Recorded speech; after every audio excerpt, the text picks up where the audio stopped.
maybe the crowd. Yes, you need a sticker pad today. We'll get to it in a few minutes. If you're all going to get a marker and a sticker pad. Big one or little one? Probably good. We have both if you like. I just want to play it safe.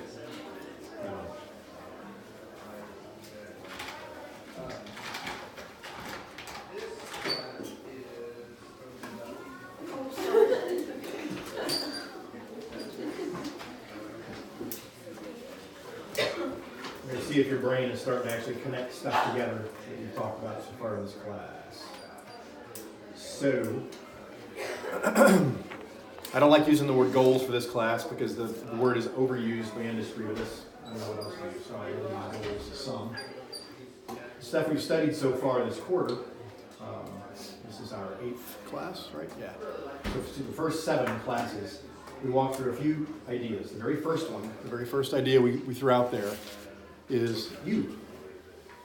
You got stuff you want in life, right?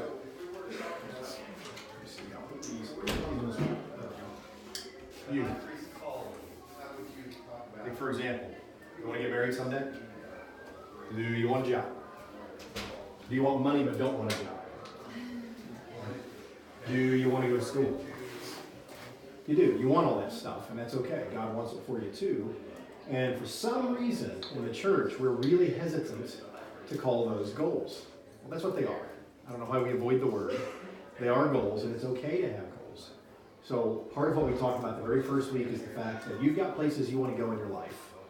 You've got stuff you want, and whatever that is that you want, it's fine. So if you say to yourself, wow, I want to be the person who can hang out at the church building, and I'm there to make somebody a casserole if anybody needs it, My slot is going to be being available. Therefore, I need a job where I don't work for many hours. I don't even mind if I don't have any money. I'm just going to be available personally. I know a few people like that. It's fantastic. We've got to have people like that. Other people say, hey, you know what? I don't like people very much. I don't like talk to people. I don't like making casseroles. I like making money, and I don't mind giving away money as long as I don't have to talk to anyone. That's fantastic. If that's what direction you want to go, that's great. Okay? And God tells us all that's fine. But part of what we have to do is go ahead and make peace with the kind of person you are. So look down inside, think about what you want, think about what that stuff is, and think about why you want to get there. Okay? Second, to get someplace you have to have a plan, all right? Now, this is the one that is really funny. I've actually heard preachers preach the opposite direction about having a plan. Do we have an example of Jesus ever telling people you have to have a plan? Maybe even equating having a plan to salvation.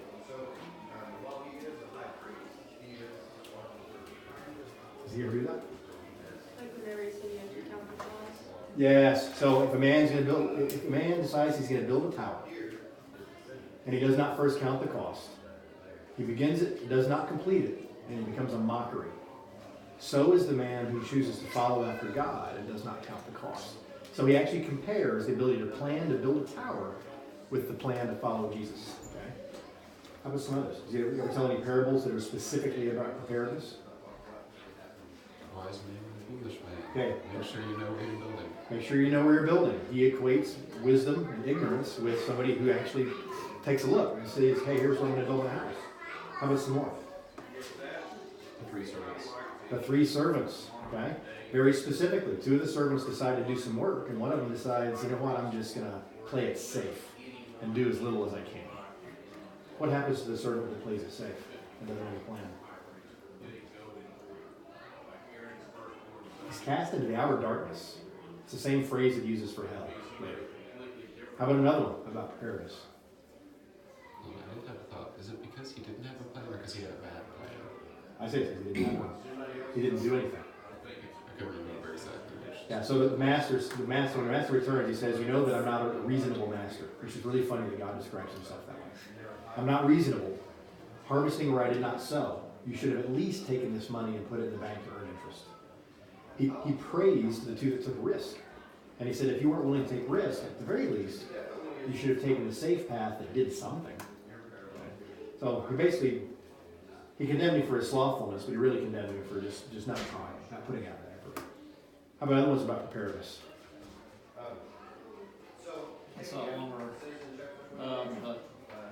isn't like all but one runs on white wolf and the lamb. Yeah. So it's half and half. That's correct. So it's Matthew chapter 24 and 25. He actually tells a series of parables about being prepared. Okay? So it's the 10 young women that go to a wedding feast. The weddings back then, this is why this is confusing to you. You're little kids, nobody explains this well enough. Today, when you go to a wedding, what's like the longest wedding you've ever seen today? Hour? 2? Been to a 3-hour wedding?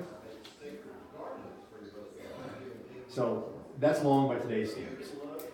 Back in the first century, the way a wedding worked is there were multiple ceremonies that would happen. The groom and some of his friends would actually leave for a while. And then when they came back, they would go into the house where the reception is going to be. And once the doors are closed, the doors are closed. You can't come in after that. Well, everyone's hanging out at the house waiting. It's getting dark. They're starting to run out of oil for their lamps. It's probably been days that they've been at this party.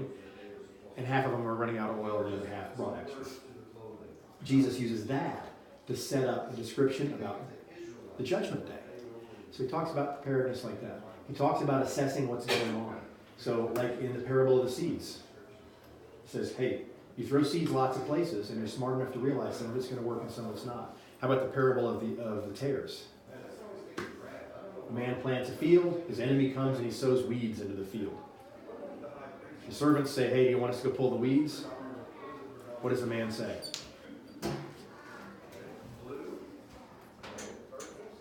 No, don't do that, because when you try to pull the weeds, you're going to pull the crop up with it. Let it all grow up together, and we'll sort it out then.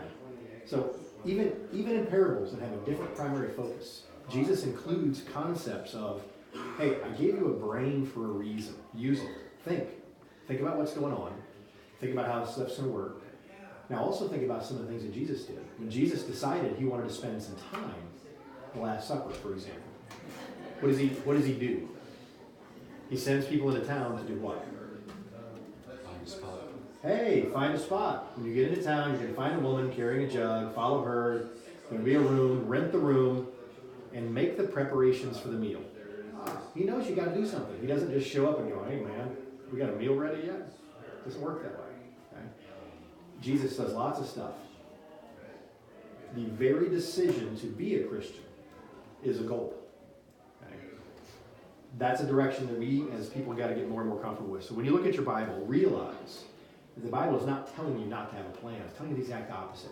It's just telling you, have a plan that's not self-centered. Have a plan that's God-centered. Take yourself into account for what will motivate you, but be God-centered. All right. We talked about God gives us our biggies. Christian equals goals. So God says, obey me. That's your top goal. Second, he says, love everybody else. And then we decided as a group that love everybody else falls in 2 categories. Love them by taking care of their physical needs, and love them by telling them about Jesus. Now, most Christians are super comfortable with the idea that a lot of the stuff you put up here, hey, be a servant, accept your neighbor. James tells us to take care of widows and orphans in their affliction. Jesus tells us to feed the hungry. None of that's possible if you don't at least take care of yourself first and take care of yourself well enough that you have extra, right? How do you end up with extra? Have a plan. Okay? Then we talked about another concept, persistence. And there were 2 cool words that I gave you guys. Anybody remember the 2 bizarro words for persistence that you never use on a daily basis?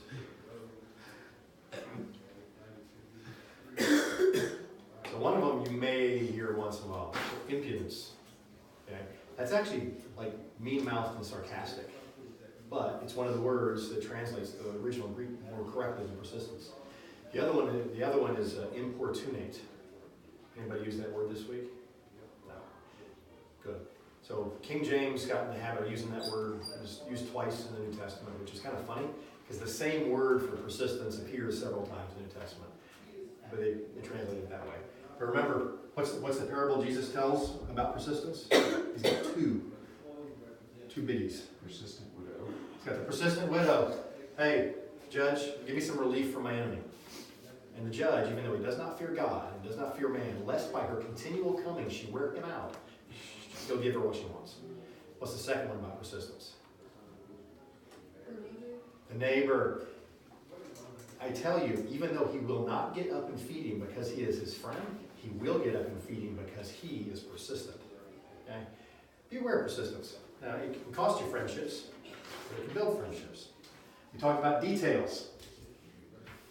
Old Testament. God tells us, sacrifice that lamb, a year old. Does he tell you where to get the lamb? Is there a checklist to make sure you get the lamb bred in time so it's exactly a year old when it's supposed to be a year old? Is that anywhere in the Bible? Who does God leave that up to? It's us. Figure it out. Okay? Same thing. Go take care of widows. Okay, I'm here to take care of the widows, God. I'm just going to sit here and trust that you're going to provide what they need. It's not the way it works. Okay? God left all the details up to us. He tells us the direction. Hey, go take care of this stuff. All these details we can work on. A couple weeks ago, we talked about every good work. 1 Timothy 3:7 ideas in the context of qualifications of an elder. And it says, have a good reputation with those outside the body of believers. Okay? What gives you a good reputation in the world for all y'all? What creates a good reputation in general? What's some of that stuff? Being lazy, is it do a good positive reputation? Being late all the time, is that a good reputation? Accomplishments. Accomplishments. So how do you accomplish stuff? How do you end up accomplishing more than the average person? Working more than you do. Work more than the average person. Start earlier than the average person. Have a plan more than the average person. Once you start doing that stuff, your reputation starts building, and then you get more opportunities. Every time you stretch, you get another opportunity, and when you do that one well, you get another opportunity, and your reputation grows and grows. Why did we decide 2 weeks ago it's so important that we have a good reputation with those outside the church?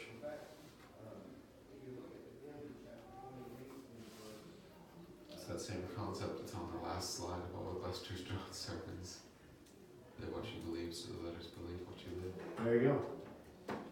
So are people inclined to want to hear what you have to say about Jesus and about helping widows and orphans if they think that you are the laziest, no-working, terrible person they've ever met? Not a very effective way to start a conversation. Okay? Far more effective way to start a conversation is be the person that they come to already for other stuff they need. Right? So think about what happens in the New Testament. What opens the door for the biggest conversations that happen? How does Jesus keep crowds listening to him besides being awesome? What's some other stuff that he did? Gave them food. Fed them? What else? Healed them? Now, does he get mad at them sometimes that, hey, now you're just coming around for the food and the healing? He says it, right? But then what does he do right after he says that? Does it some more. He feeds them and heals them again. Okay? It doesn't stop him. But that's part of why they come. They come because they need something. They stay because they hear the rest of it. Okay? Y'all can do the same thing. Last week we talked about practice. Does practice make perfect? No. Practice does not make perfect. It is one of my pet peeves. I hate that statement. What does practice make? Practiced. However you practice it is what will come out in your performance. And we talked about it in sports, we talked about it on stage, we talked about it in music. Same thing in life. Whatever you choose to do, little things day in and day out, that's what starts to show through you all the time. Okay? So there's our reminder. Now this morning we're going to do an exercise. We're going to pick another goal. So we've done some stuff. These are the 3 biggies. You personally have to think through stuff that you need to put in your life that makes it easier to do things God already told you to do. Okay? So if you say to yourself, hey, I really connect with this love your neighbor thing, this is where I want to spend my energy.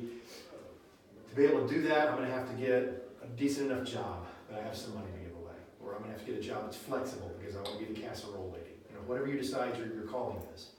Then there's other littler stuff. Get up, study hard. There's derailers. Don't procrastinate and be lazy. That's a terrible idea. Don't be friends with Debbie Downer. Debbie Downer makes me sad. I can't hang out with her. Okay? So y'all know, I have trouble hanging out with people that are really pessimistic and negative. I got to like move away from them. They bring out the worst in me. So I'll try to help them for a while, but dude, some people are just quicksand. And if they're gonna pull you down, move away. Does Jesus ever tell us that? Yeah. So sometimes they're gonna actually hurt your Christianity. Sometimes both of you can be Christian. You can both be right, and you still can't be friends. You realize that? It's okay. Okay. Paul and Barnabas, two great leaders of the church, decided, hey, for the sake of both of us, we're gonna split up. So we can't agree. Neither one of them were unchristian about it. Neither one of them are wrong. You don't have to. Somebody doesn't have to be wrong for there to be a disagreement. Okay? A lot of adults think there is. It's just not a true statement. You can both be right and still not agree. It's possible. We've seen it. Now, setting a goal. Here's part of what we're going to do today. I want you all to think about something that's within your current reach. Okay? Something that's not more than a few months down the road that you're currently working on, you're trying to get better at. Some of y'all are starting school. That may be part of it. Some of you are starting a job. Some of you are working on new skills. Whatever it is. So think about a goal, and we're going to work on it with the steps. Okay? We're going to talk about what is the goal. When is it? And be specific. So, saying, I really want a cool sports car. That's a wish. Saying, I want a 1987 Buick GNX, and I'm going to get it by November 1st, that's a goal. So what was the difference? What turned it from a wish to a goal? Yeah. See, a specific date, okay? So there's a term in business, set SMART goals: specific, measurable, attainable, realistic, and time-bound. That's the acronym. The biggest thing is the time-bound, and what is it? So be specific about what the goal is, and by when, okay? So think about that a little bit. What are y'all working on in your lives right now? That'll make you write them down. Put them on the wall, too. Like, what's our most immediate goal, or? Immediate would be good, so something soon-ish. So at your age, working on things that will take more than about 3 to 6 months to realize is kind of foolish. It's a long way out there. I mean, how many 6-month time frames do you personally already own in your lifetime? 30 to 40? So who's oldest? Are you 19, 20? Yeah. Oh yeah. So you've got 40, 41, 42 6-month time frames in your life so far, right? Some of y'all have 30, 32. So 6 months is a long time. I fall in the trap of saying, hey, what's your 5-year goal? Okay, people my age, they should be thinking in 5-year chunks. 5 years that goes by like this. Do you guys think in 3 to 6 months? What's something you're working on? What's happening next? If you really have to, go out 1 whole year. I want to be at this place 1 year from now. So think about something. And you can do more than one. But what do you want to do? What do you want to improve on? What do you want to accomplish? And it can be stuff that doesn't seem related to Christianity. It needs to be stuff that doesn't seem like it's a big deal. Okay? Like right now, I've had a goal to get back to 190 pounds. I want to get back to a 32-inch waist at 190 pounds. And it's hard work at this point. Okay? But I'm doing some very specific things to get there. All right? We're supposed to be writing this down. Yes. And that's the other thing. You will hear people say, well, I have goals, I just haven't really written them down. If you have not written it down or said it out loud or in some way made yourself digest what you said, you don't have a goal yet. Hearing yourself say something or seeing yourself write something changes it. Okay? What is that thing? Ooh, we got one. Can you share it? Yeah. So pick a section of wall that's just yours. Over here, just over here. Yeah, you can even put it down low even, just so you can cluster the rest of these around it, because you're going to write stuff about your goal. So just pick a spot where you can. We got one. There we go. Get my ACT score up by June. That's a goal. That's I don't know the specific. date in June that it is. That's cool. So there's a June testing date, and that's the one. That's the one that you're working on. So you'll think about some of that.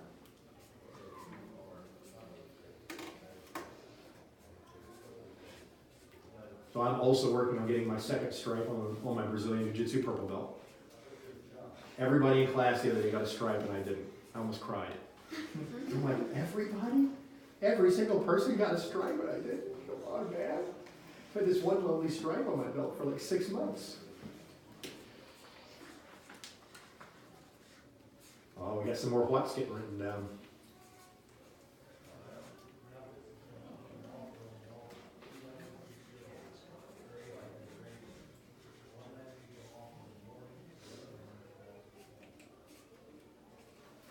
Oh, share it. You can do it. I want to try to get an A in Calc 3 I'm taking in May. So, don't work really hard to get that. Right on. Cool. An A in Calc 3 in May. That's specific. It's time bound. Who else got one? Get my life organized better. Get used to actually like having my room clean and having a plan of what I'm going to do. Right on. Hopefully by the end of the summer. There we go. I've gotten in a pattern of doing that. There we go. So you're doing the what's. Okay, now those of you who got them up there, the next one is, you know this is coming, why?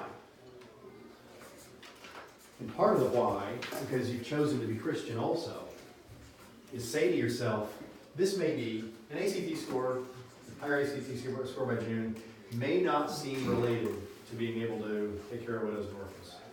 Seems like it's a long way away. But there's probably a series of links that make it up there. And that may be your why.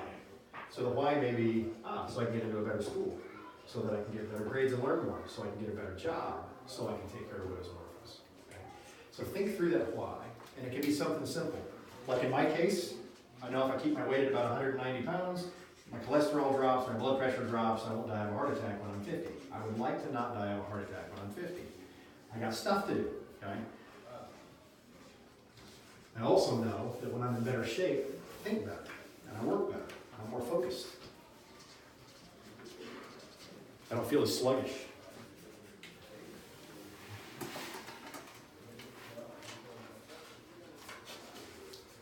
All right, now we'll make y'all share the specifics. Anybody else got their plots? You will find a spot on the wall. What if it's like the same one? Like that was gonna be mine. That's okay. Okay. You can have the same goal as somebody else. And if you get a why written, go put it next to your stuff. There we go. Now we're talking.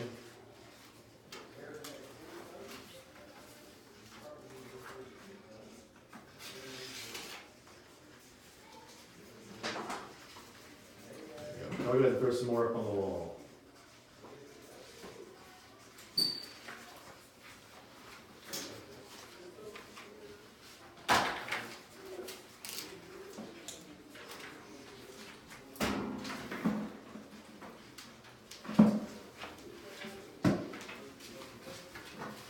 Get a starting spot by October. Right on.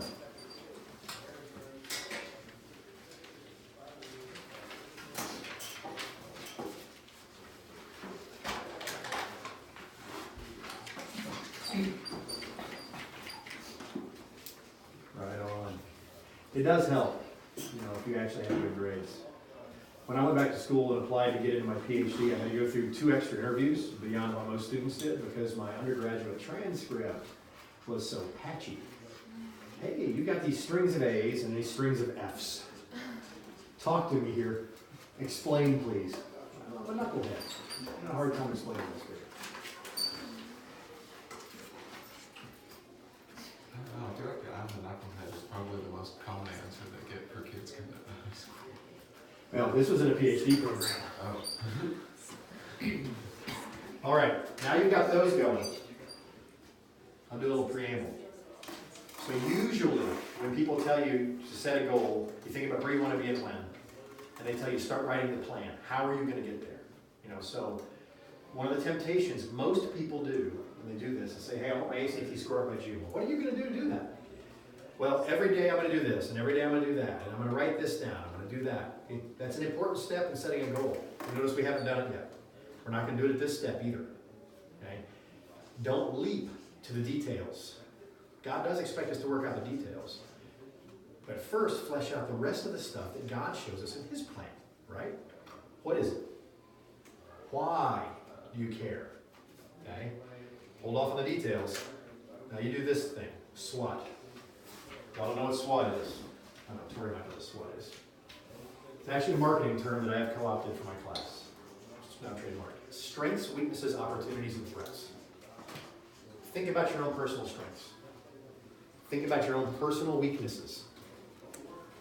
What are the opportunities? In other words, the external things that could help you get to your goal.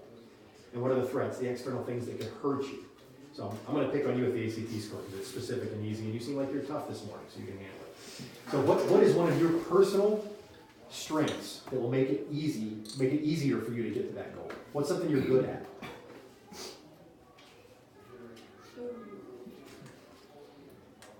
Doesn't have to be super directly related.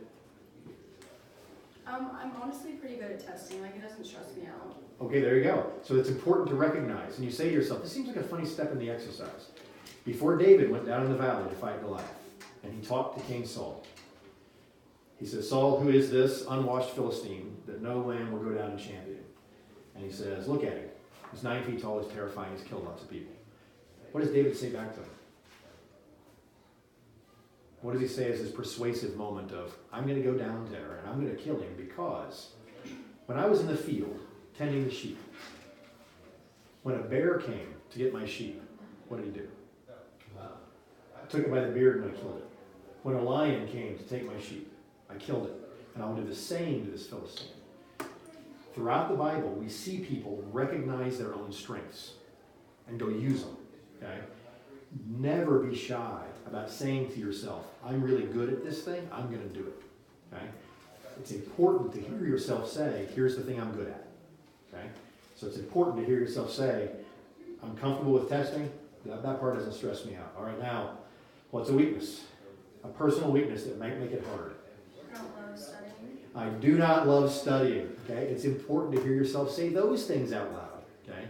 David was not awesome at pointing out his own weaknesses and then working on them. Okay? Moses was. Paul was. David had to work on it, made lots of mistakes. Okay? So that's your personal stuff. Opportunities and threats, these are external to you.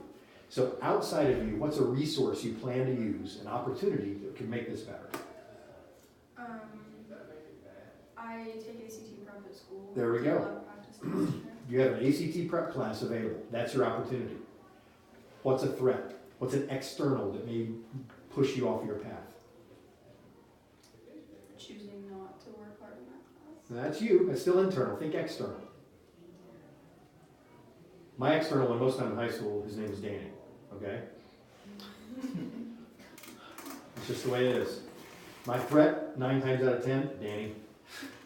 As soon as Danny shows up, grades drop, class is skipped, all sorts of problems ensue.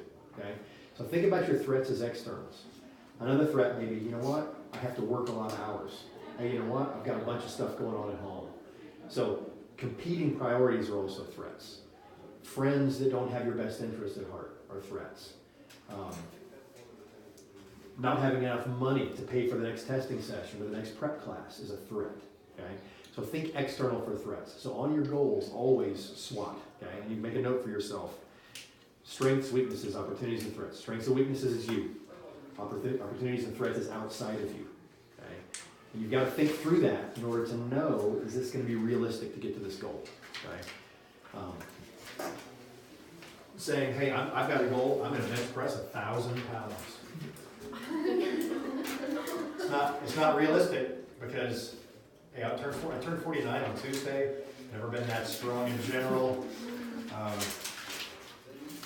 I'll get to this stage and go, you know what, maybe I can revise this. And that's part of what you're doing here. If you can't answer this clearly, go back and think about your what. If you can't answer this clearly, go back and think about your what. Now think about your priorities. Only one thing can be number one. Only one thing can be number two. Only one thing can be number three. Everything slides downhill. Okay? Think about if you set a goal that is going to prevent you from doing something that's even more important. So that threat stage helps a lot with that. It helps you think through, hey, I want this, but is it just me that wants it? Or does God really want it for me too? Okay? After you've done the priorities, now you write the plan. Now is when you say, describe what that organized room looks like. Okay? And hang up on the wall a piece of paper that says, bed made, desk clear, socks off floor, whatever that list is. Describe what it looks like. Okay? Then do the details. Alarm clock at 6:45. Pick up socks at 6:50. Be as specific as you can. Okay? You don't have to be super specific on every goal, but be as specific as you can on anything you're working on. Okay? So think about the threats, think about the priorities, and get to this plan. Skills, stuff, and people. What you may find when you get to this stage on your goal is that this goal is huge. And what you really need is to break it into pieces. And that's okay. If you find that you've got a goal that's gigantic, break it up and say, okay, my goal that's up here actually has 4 or 5 other goals that feed into it. Okay? And you cycle back through and do that. Now on that list, besides that, the stuff you're going to do, the skills you need to develop, the biggest thing in my personal experience that I see folks in their 30s, 40s, and 50s fail at is the people part of the plan and the ask for help part of the plan. Okay? An incredibly valuable life skill is to learn to ask for help. Everybody does it. Every single human ever to live, including Jesus, asks for help. And they go to people that can help them for real to do it. So think of an example. When is a time that Jesus asked somebody for help? Does it seem like a weird question? The woman at the well? He asked the woman at the well for help. Could he have gotten his own water?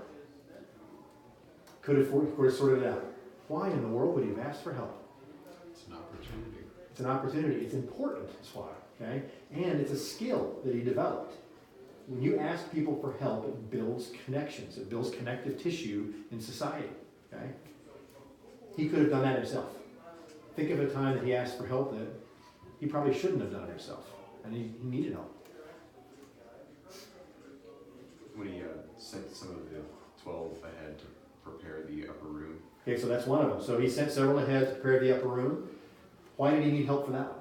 When he went into Jerusalem, he was going to die. That's right. So he was busy. I got this triumphal entry thing. I've got to go clean out the temple. I got stuff going on. You know what? I need some help.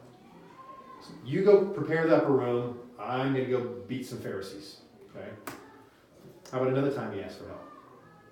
He was riding the Mount of Olives, like, take this bitter cup. So in that case, he had something that he can't even get rid of. It's outside. So based on all the other life choices that he made, this life choice is no longer within his reach. God, I know it's in your reach. Take it away from me. And God said, nah, you picked the right set of life choices. I'm going to keep it out of your reach. I'm not going to do it for you. Okay? So we got examples of he's just busy. We got examples that he could have done it himself. We got examples that he couldn't do it himself. What about when he was baptized? Did he have to wash away any sins?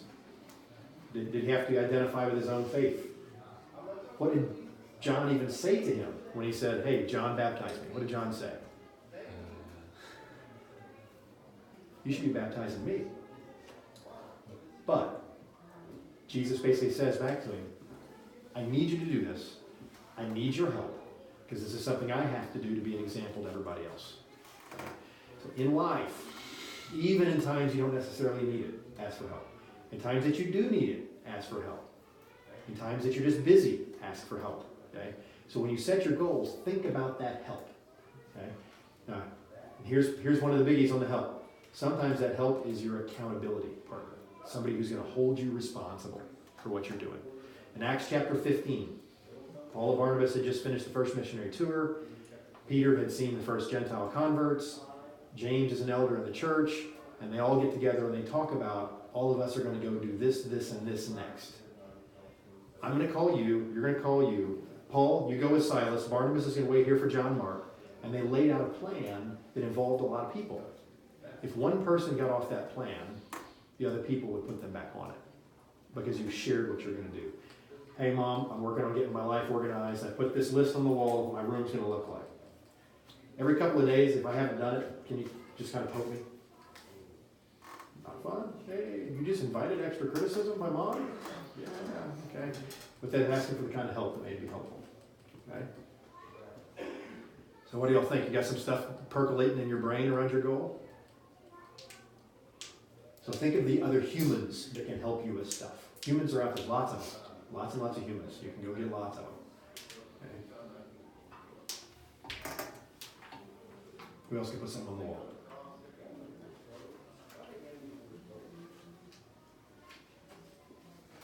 some personal strengths and weaknesses, their opportunities and threats, details of your plan. All right, here we go.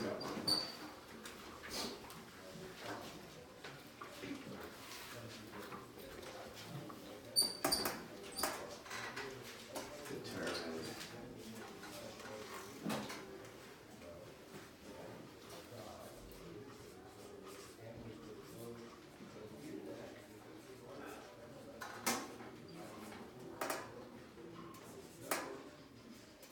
Like it.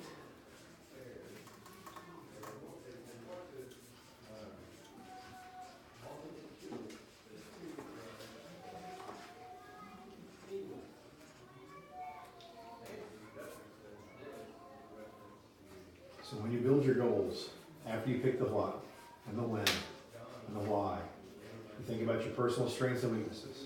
You think about your situations, opportunities, and threats. You double check that it's within the right priorities. You make a list of skills you'll need, people you'll need, stuff you'll need. After you've done all that, that's when you do the details. And you map it out. Okay? And that's when you put the real specifics there. And the more specific you get, the better it works. So, like me, trying to get to 190 pounds. I set a few rules for myself. All right, cool. I'm going to do walking cardio twice a week for an hour. I'm going to lift 3 times a week for an hour. I'm going to go to jiu-jitsu 3 times a week for an hour.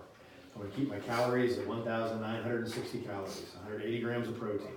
Okay? I'm not going to eat after 8 p.m. I violate that one all the time, by the way. One of my weaknesses is snackiness. Okay? I'm going to eat 2 breakfasts. It's one of the things that works for me, by the way. It's where you figure yourself out in some things. I have breakfast, I have second breakfast, the rest of the day goes better.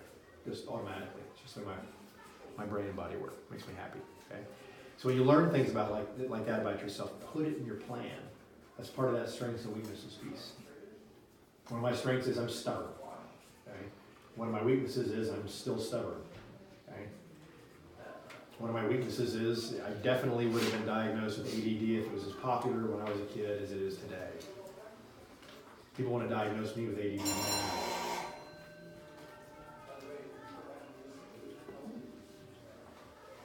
Then you fill out the details. There we go.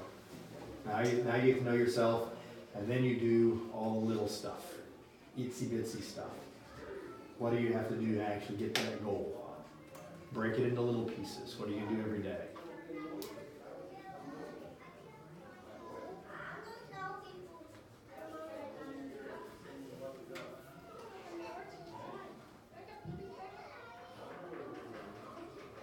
I know these kind of exercises are a little non-traditional in a Bible class. I did have a question. Have you found that a lot of people's strengths and weaknesses are kind of antithetical? Because to be a good visualizer, but also easily discouraged, feels like a pretty sorry combination. No. I mean, it's personal strengths and weaknesses are funny. I mean, we're humans. We're weird. I am working on how to do some sort of personality profile with you guys that will give you a chance to have some personal insights. It's doable in a classroom like this in a short period of time. Lots of people have some funny strengths and funny weaknesses. The big 5 is one that I want to do. So there's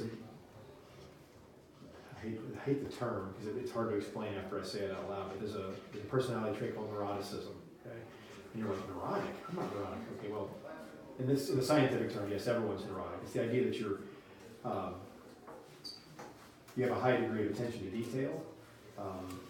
Is somebody who's neurotic, and your emotions are driven by your perception and ability to control those details.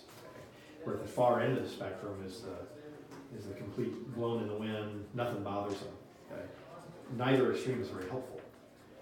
You just got to get to know what you are over time. Okay. Other stuff for the wall?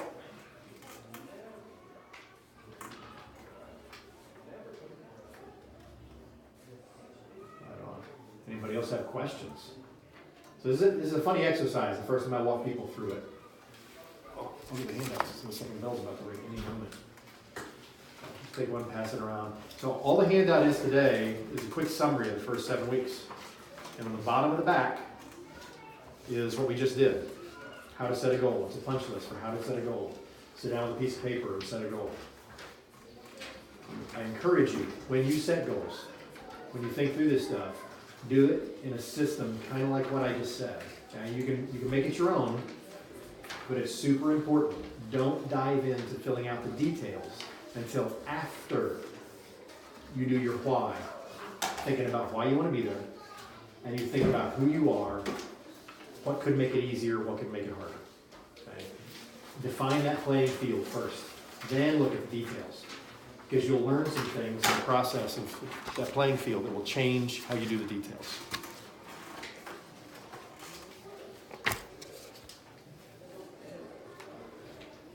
Is it possible to change some of those aspects, like some of the strengths, weaknesses?